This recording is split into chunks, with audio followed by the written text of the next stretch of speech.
It's early morning on a quiet industrial estate in Berkshire, and we've been invited to come along and go behind the scenes of a Flipping Bangers podcast recording. How do I look? I am setting up microphones. We have these beautiful little Rode Bluetooth microphones, which work brilliantly well. And they have these little tribbles on top here to stop the wind. So one of those is for Will. It always reminds me of Peter Rabbit whenever I grab hold of one of those.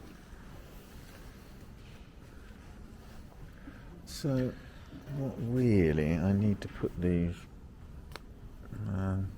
probably I need it a little bit further away than that. I might take my jumper off, or maybe I'll put my jacket on. Yes. Yeah. I think I'll put a jacket on because otherwise that's going to be too close. Maybe a certain amount of rolling around on the floor. Today's car is a special one for Season 2. It's on sale, but Gus and Will have been told they can't afford it.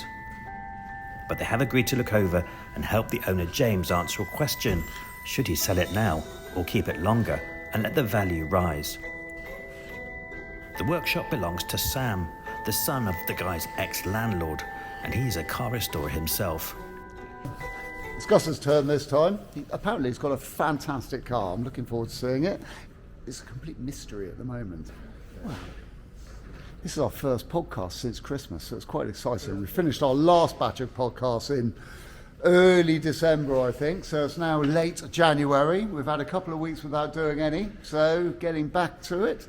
Excited about hanging out with Gus again, and yeah, here we go. It's going to be fun. Hardest game in the world. Oh, yeah. Talking all day long is the hardest thing about doing a podcast because, you know, my mantra in life is sort of keeping a low profile and going completely unnoticed. So having to talk all day long about things to the general public, I find incredibly difficult. It's a massive life. My nose is growing. So that's working. That's working and that's checked. So what I will do is I will walk out here and talk to William, and then I shall put this down on that car there when we get in so that we're not out of range. But there's a new complication in store. Will and Gus want to record the podcast on video. I'm utilising this little camera and I've just pushed a button on it and I have no idea what I've done because lots of... What, have I turned it off? Oh, I've pushed the wrong button. I've actually turned it off. That's lesson 101, isn't it? Yeah, but normally at this stage I would be taking the mickey out of you, but because I don't know even how many buttons. I think that's good, isn't it? All I got to do is push that now, and it records, doesn't it? That's recording, isn't it? Record. This is me being recorded by you. And that's me. I'm keeping myself at arm's length. I'm like a snake further away. Okay. Does this record sound? Great.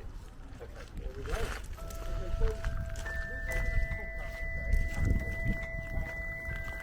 The podcast is recorded in 4 sections, and the first is trying to guess the identity of the car. But this time, it's not difficult. Yeah, I'll stop hitting that the cover here. It's a red Porsche 911. I think this is called Guards Red. That's just in my mind. I don't know if that's true. But in my mind, this is Guards Red. Well, I'm going to go with you on that because I don't know. Okay, which model is it? This is looking to me. Yes. I guess from the 1980s. Like a Carrera. Well, interestingly, because it's got this shape, which is SC, started in 75. So this shape went from 75 to 82. This particular part that I'm looking at the moment is gigantic as well. I don't think this is a standard for an SC Target. This is Target. It's got the removable top. And it's the SC. You know what the SC stands for? SC? Yeah. No. Super. It's Carrera, isn't it? Yeah. Super Yeah. Carrera. Oh, okay. SC. So it's simple. Yeah. I mean, simple Carrera. Yeah. But what I was saying about these initially, the thing that, I know everyone raised about 911 this. They bring their own connections and experience to each car they feature. I always thought I would own one of these, and I always thought I'd own an SC because I just wanted an absolute base model SC. Okay. Because it did everything I wanted it to do. It had a 3-litre engine. You were young in the 70s, and remember in the early 80s, that poster, you know that really, really popular poster? Yes. Of the Porsche, not Yeah. the other popular poster from the early 1980s. Of the woman That on one the there, tennis not court. that one. The one of the Porsche Carrera. Yeah. Well, yeah. that was what got me into them in the first place. But they went from being, within the last 10 years, maybe less than that even, they've gone from being something that was affordable for, 18, 20, 25, to something that's unaffordable, that's 40, for almost any, late 30s. The owner can't be sure whether values have peaked for the 911.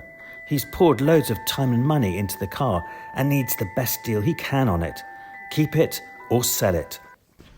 And like you were saying, it could be an 80s car, but in actual fact, this shape and this design was being made from 1975. This is when SC came out. Well, SC came out, but the original 911 was like 1964, and that's not a million miles away from this. No. In No. the smaller detail. No, the narrow one. Because when I was young, this was a new car.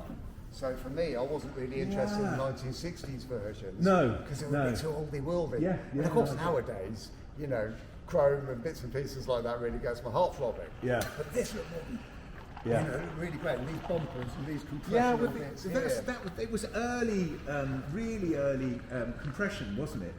For crumple testing at the Yeah, front. It was, and the American, well, I don't know, was it the American market that sort of that pushed drove that? it. I think there was different, there was different bumpers for the American market, definitely. But these Huge crumpling rubber ones, bumpers, probably. yeah, but these were a proper attempt at crumple zone, weren't they? Yeah. The first. Gus, No, it's all right.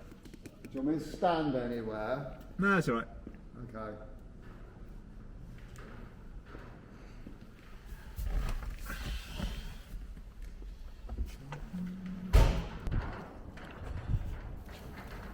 Gus needs to record extra shots with his mini camera to help the editing of the video version of the podcast.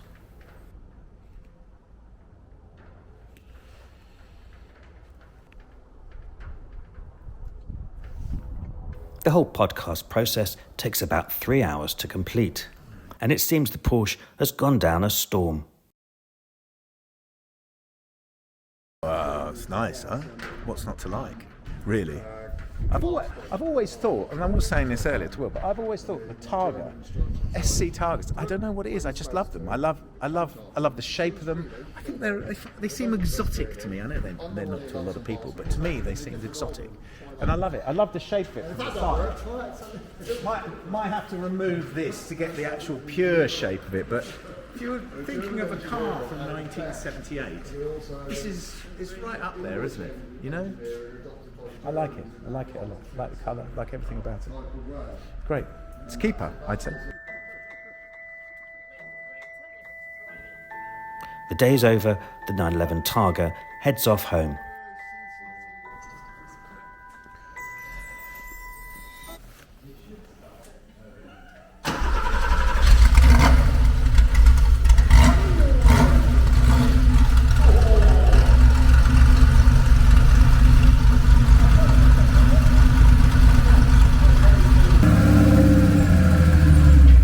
If you'd like to hear the podcast, Season 2 will be launching in spring.